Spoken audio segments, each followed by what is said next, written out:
Merci beaucoup, Emmanuel. Moi, je dis à mon tour, mais en quelques mots rapides, la joie que nous avons d'être ici et d'être associés à cette initiative. La Fondation pour l'innovation politique s'engage ici apparemment sur des terres qui ne sont pas tout à fait les siennes. Il y a toute question suppose une série de compétences et il y a sur la question d'Alzheimer évidemment pour nous beaucoup à apprendre et nous ne sommes pas sur ce sujet-là porteurs d'une compétence particulière. Et nous sommes très heureux de nous associer à ce débat parce qu'à travers la question d'Alzheimer, et comme nous l'avons écrit ensemble sur le carton d'invitation, se jouent des enjeux qui ont trait aux notions de dépendance et de vulnérabilité. Et ça, ce sont sans doute des éléments qui nous permettent de considérer, même si je ne veux pas laisser de côté la singularité d'Alzheimer, qui nous permettent de considérer qu'il y a là une figure d'un problème qui se pose aujourd'hui dans notre société. Il y a Alzheimer bien sûr, mais il faut, on est tous en mesure de le faire, au-delà de ce cas, s'intéresser aussi à cette question qui nous est posée aujourd'hui de la dépendance et de la vulnérabilité. Et d'ailleurs, dans le livre qu'elle vient de publier, Corinne Pelluchon montre bien que le concept de vulnérabilité embrasse beaucoup plus que la maladie, beaucoup plus que cette maladie, beaucoup plus que la maladie, et est, à mon avis, un des concepts aujourd'hui avec lesquels nous allons travailler. Je voulais, Emmanuel, si vous êtes d'accord, vous donner quelques éléments de réflexion pour lancer la discussion que nous aurons ensemble avec un échange collectif.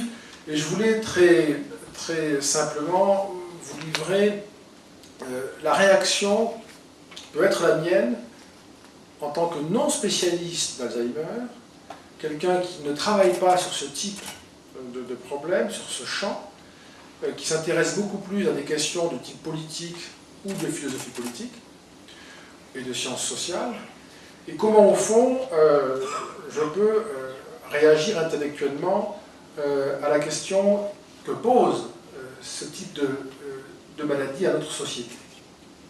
Eh bien, ma première réaction, ce qui est pour moi le plus fort, le plus puissant, c'est l'étonnement à l'égard d'un mot que l'on emploie, et que nous avons d'ailleurs employé sur le carton d'invitation, qui est le mot de dépendance. C'est pour moi un étonnement réel, profond. Je voudrais vous dire en quelques mots pour quelle raison. Je comprends l'usage du mot, je sais ce qu'il veut dire. Je sais ce qu'il veut dire pour la personne qui est frappée par la maladie, je sais ce qu'il veut dire pour les proches, pour l'entourage, pour les entourages.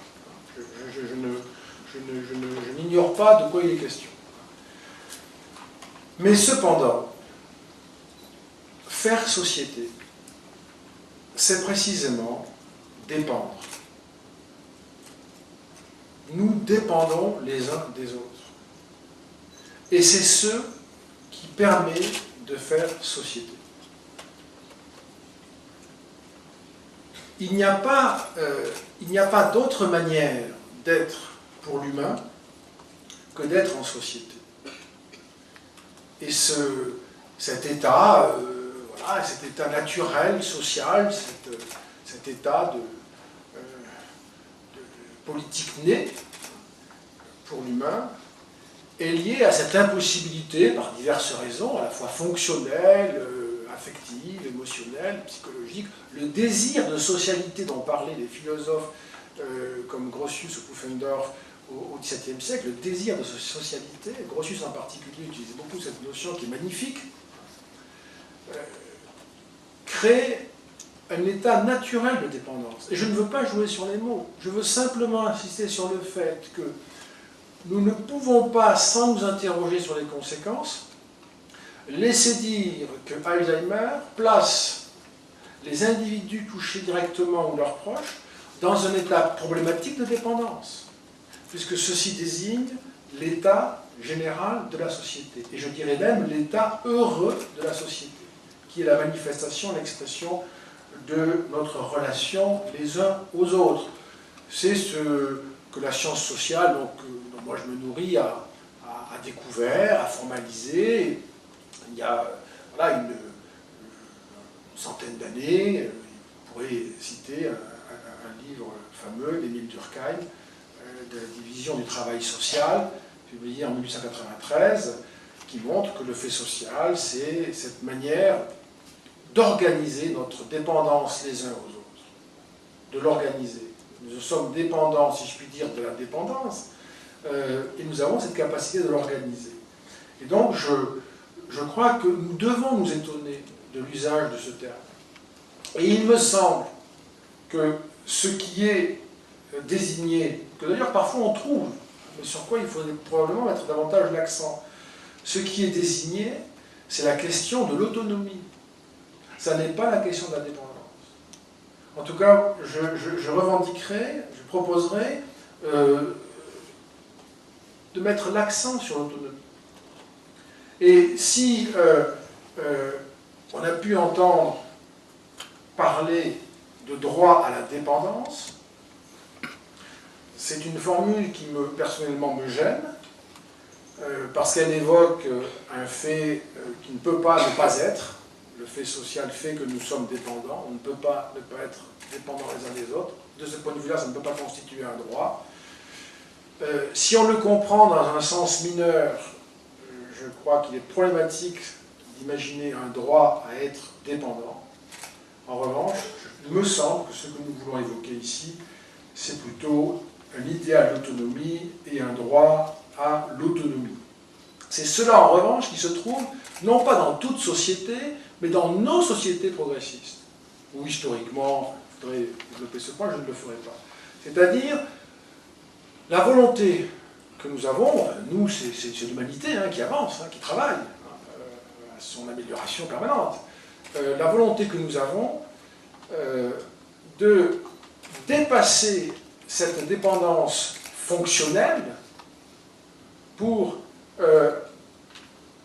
en produire le support, pour en faire le support d'une autonomie, pour que nous puissions prendre appui sur la division du travail social, qui a une dimension très fonctionnelle, mais qui en réalité aménage des espaces de liberté et d'autonomie. Et donc c'est un travail qui mêle la dépendance et l'émancipation, qui mêle la dépendance et l'autonomie, et qui crée une relation sociale interindividuelle complexe, où les deux sont présents, dépendance et autonomie. Les deux sont présents. Il peut y avoir principalement de la dépendance, au sens où on ne peut pas se passer du soutien de l'autre, pour presque rien. Je veux dire pour presque aucune tâche. Mais il y a un cas, de ce point de vue-là, qui n'est pas problématique, et puis il y a un cas qui pose problème. Le cas qui n'est pas problématique dans les grandes généralités, mais qui est philosophiquement intéressant, c'est la dépendance de l'enfant. L'enfant, pour grandir, pour vivre, dépend presque entièrement de ceux qui le protègent, qui le préservent, qui vont faire son éducation. Mais cette dépendance-là, elle ne nous paraît pas problématique, parce que nous savons que se trouve inscrit dans l'horizon de cet enfant sa maturité, donc son autonomie. En tout cas, l'accès à une certaine autonomie. Et c'est pourquoi nous comprenons cette dépendance. Et même cette dépendance est destinée à produire l'autonomie de l'enfant. Elle est pensée pour ça. Et donc c'est une dépendance qui n'est pas contradictoire avec nos principes fondamentaux. Mais il en va différemment d'une dépendance qui apparaîtrait comme indépassable, sans horizon d'autonomie. Et ici, on peut imaginer que, il faudrait sans doute détailler, je ne suis pas compétent pour le faire, mais on peut imaginer que certaines formes de la maladie d'Alzheimer ou certains degrés de développement conduisent à cela. C'est-à-dire l'entrée dans une dépendance sans horizon d'autonomie. Et là, il y a effectivement une question qui se pose. Mais de mon point de vue, le problème, il n'est pas la dépendance, il est l'absence d'horizon d'autonomie. qui fait que nous avons une trajectoire qui est celle de l'assujettissement. Et donc la disparition, même possiblement, du sujet, non pas lui-même, il ne disparaît pas, mais dans le regard des autres, ou même dans la manière dont la société peut le considérer. Donc je voudrais, moi, insister sur cette dimension de l'autonomie et distinguer entre les degrés, il faudrait le faire de manière plus détaillée, les degrés de dépendance, les degrés d'autonomie. L'autonomie n'est que relative, on ne peut pas être véritablement autonome ou absolument autonome, en tout cas dans une société, mais au moins cette capacité à décider soi-même, à porter un jugement, à orienter son existence, à prendre des décisions pour ce qui la concerne. Et il me semble qu'ici nous avons une question qui ne se pose pas seulement aux personnes qui sont frappées par la maladie, qui peuvent être engagées dans un processus de perte de leur autonomie, et peut-être même à quelque chose qui pourrait ressembler par un effet de miroir, je dirais, les regards que l'on porte, hein, à un processus d'assujettissement. Mais cela touche évidemment, et les études que vous avez menées, Emmanuel Hirsch, dans le cadre de l'espace éthique que j'ai lu, sont de ce point de vue-là, les témoignages sont de ce point de vue-là très impressionnants et très éclairants.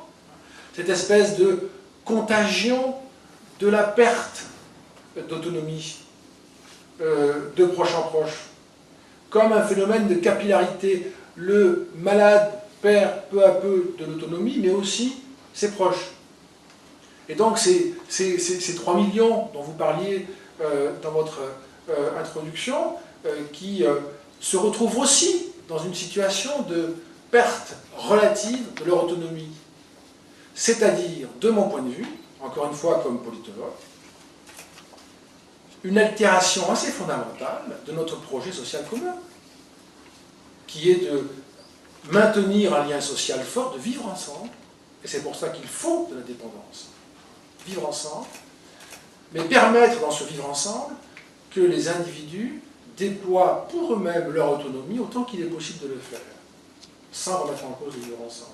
Et là, il y a quelque chose qui peut, si nous n'y prenions pas garde, je dis ça ici, vous êtes probablement, par votre présence ici, nous formons sans doute les publics les plus sensibles, les personnes les plus sensibles à ce type de problème. Donc, à la limite, c'est ailleurs qu'il faudrait le dire, si je puis m'exprimer ainsi, mais c'est un enjeu majeur, puisque précisément, moi je le crois, tout notre projet de société, quelle que soit la société, je dirais dans le détail, on ne va pas citer telle ou telle nation, mais c'est un projet de société moderne, progressiste, hein, est ici, sinon menacé, du moins interrogé et remis en question.